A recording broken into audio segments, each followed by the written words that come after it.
26 సంవత్సరాల నమ్మకం, లక్షలాది సంతోషకరమైన వివాహాలు. తెలుగు మ్యాట్రిమోనీని డౌన్లోడ్ చేయండి.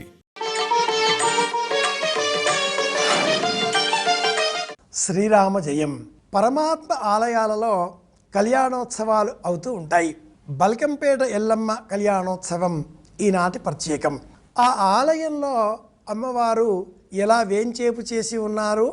భూమట్టానికి దిగువన పాతాళం అనేటట్లుగా కొన్ని మెట్లు లోనికి దిగితే ఒక జ్యోతి దీపం కనిపిస్తుంది. రేణుక ఎల్లమ్మ జమదగ్ని కథ మనుష్యులలో ఐకమత్యాన్ని, ఆది మూల ధర్మాన్ని ప్రబోధం చేసేవి కాగా, ఇందులో మరింత ప్రత్యేకం దీపారాధన. రేణుకాదేవిని పూజించడం అంటే అర్థం దీపాన్ని పూజించడమే. తల్లి మాట, తండ్రి మాట ఇద్దరూ వేరువేరుగా చెబుతున్నారు. ఎవరి మాట మనం వినాలి? తండ్రి మాట ప్రధానంగా వినాలి. తన ఇల్లాలిపైన కిన్నుకతో ఆగ్రహంతో ఉన్న ఆ జమదగ్ని కుమారులలో ఒక్కొక్కరిని విడివిడిగా పిలిచాడు. మీ తల్లి శిరస్సు ఉత్తరించండి అంటూ ఆజ్ఞాపించాడు. కుమారులంతా మౌనంగా ఉన్నారు, వెనుగంజ వేశారు. కానీ పరమేశ్వర ప్రసాదితమైన గండ్రగొడ్డలి చేతబుచ్చుకున్న పరశురాముడు తండ్రి మాట విన్నాడు. మరో ఆలోచన లేకుండా రేణుక తల్లి శిరస్సును తొలగించి తండ్రికి నమస్కరించాడు. ప్రసన్నుడైన ఆ తండ్రి, నాయనా ఏం కావాలో కోరుకో అని అడగగానే ఆ పరశురాముడు, నా తల్లిని పునరుజ్జీవితురాలిగా మార్చండి అనే వరాన్ని కోరుకున్నాడు. తండ్రి పైన అపారమైన విశ్వాసం, తల్లిపైన ప్రేమ, ఈ రెండూ కలబోసినటువంటి రామచంద్రమూర్తి ఎంత గొప్పగా మనం ఆదర్శప్రాయంగా స్వీకరిస్తూ ఉంటామో అంతే ఆదర్శప్రాయంగా పరశురాముడిని పితృవాక్య పరిపాలకుడుగా మనం గుర్తించవలసి ఉంటుంది.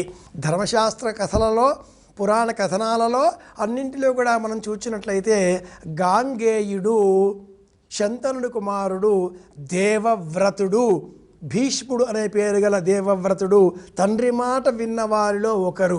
రామచంద్రమూర్తి తండ్రి మాట విని అడవులకు వెళ్ళిన వారిలో ఒకరు. తండ్రి మాట విని తల్లి శిరస్సు ఖండించేంత తీవ్రమైనటువంటి పితృవాక్య పరిపాలన దక్షుడిగా మనం పరశురాముడిని కూడా జ్ఞాపకం పెట్టుకోవాల్సిన అంశం ఉంది. అలాంటి జమదగ్ని రేణుక వివాహ కళ్యాణోత్సవం బల్కంపేట క్షేత్రంలో ఈ రోజున నిర్వహిస్తారు.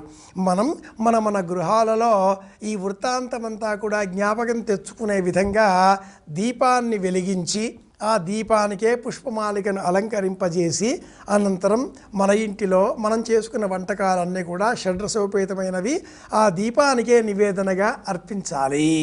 తల్లి తండ్రి ఈ ఇరువురు ప్రత్యక్షంగా మనం దర్శనం చేసుకునేటటువంటి పార్వతీ పరమేశ్వరుడు అన్న జ్ఞానాన్ని మనకు బోధించే నిమిత్తమే జమదగ్ని రేణుక ఈ వృత్తాంతం, ఈ కథనం, ఈ కళ్యాణోత్సవం.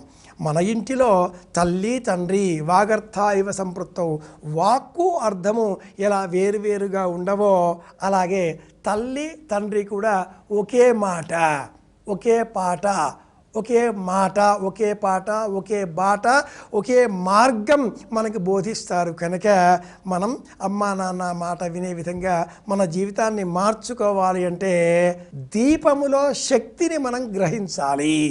ఉద్దీప్యస్వజాత వేదో పఘ్నన్నిరుతిమ్మమ పశోగుశ్చమహ్యమాపహ. వైదిక ధర్మములో సనాతన సంప్రదాయంలో విగ్రహారాధన అంటే అర్థం దీపాన్ని పూజించడమే.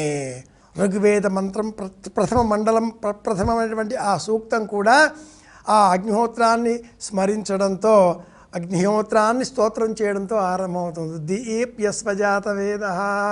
జాతవేదసుడు అన్న పేరు గల ఆ మనలో ఉండేటటువంటి ప్రాణశక్తి దీపానికి ప్రతీక. అలాంటి దీపరూపంలో మనం శక్తిని పూజించడమే ఎల్లమ్మ రేణుక ఉపాసన. ఆషాఢమాసం అంటేనే శక్తి ఉపాసనకు ప్రత్యేకం.